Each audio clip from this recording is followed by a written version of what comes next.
Dredging করার পরও কাটছে না বরগুনার খাগদুন নদীর নাব্য সংকট। আরো জানাতে সরাসরি যুক্ত হচ্ছেন সহকর্মী রিয়াজ আহমেদ মুসা।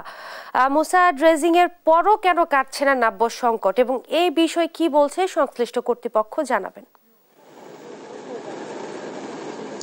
অসংখ্য ধন্যবাদ। আমি এখন দাঁড়িয়ে আছি বরগুনার প্রবেশদ্বার খ্যাত খাগদন নদীর তীরবর্তী এলাকায়। এই শীত মৌসুম আসলেই এই নদীটিতে প্রতি বছর কিন্তু নাব্য সংকট দেখা দেয় এবং এ কারণে বছরের পর বছর কিন্তু ড্রেজিং করা হচ্ছে, তারপরেও কিন্তু এই নাব্য সংকট কাটছে না। এবং আমরা বন্দর কর্তৃপক্ষ এবং পরিবেশ নিয়ে কাজ করে এমন মানুষের সাথে কথা বলেছি, তারা যেমনটা জানিয়েছে যে আসলে যেসব জায়গায় ড্রেজিং করার কথা সেসব জায়গায় পরিকল্পিত ড্রেজিং করা হচ্ছে না, যে কারণে প্রতি বছর ড্রেজিং করার পরও নাব্য সংকট কাটছে না। এবং একটি অভিযোগ রয়েছে যে আসলে ড্রেজিং করার যে মূল যে পয়েন্টগুলো সেই পয়েন্টগুলো পরিকল্পনা না করে কিন্তু কাটা হচ্ছে। এবং একটি অভিযোগ রয়েছে, সেটি হচ্ছে যে বেসরকারি যে আবাসন প্রকল্প সেই আবাসন প্রকল্পে মাটি ভরাট করার জন্য কিন্তু এই ড্রেজিংগুলো করা হচ্ছে এবং যে কারণে যে নাব্য সংকট কিন্তু কাটছে না। এবং এই বরগুনার এই যে নদীটি হচ্ছে বিষখালী এবং পায়রা নদীকে সংযোগ করেছে এবং এটি বরগুনার জন্য খুবই গুরুত্বপূর্ণ নদী এবং এখানে যে ব্যবসায়ীরা যে বাণিজ্যিকভাবে যে মালামাল পরিবহন করার জন্য এই নদীটি ব্যবহার করছে এবং বরগুনা থেকে ঢাকা রুটের যে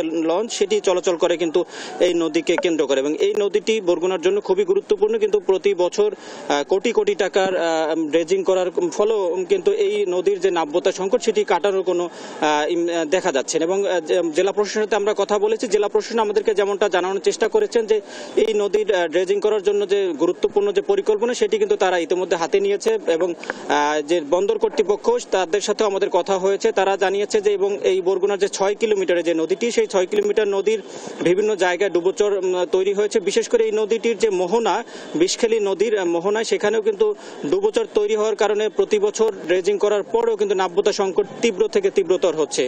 এই ছিল বরগুনা থেকে আমার কাছে সর্বশেষ।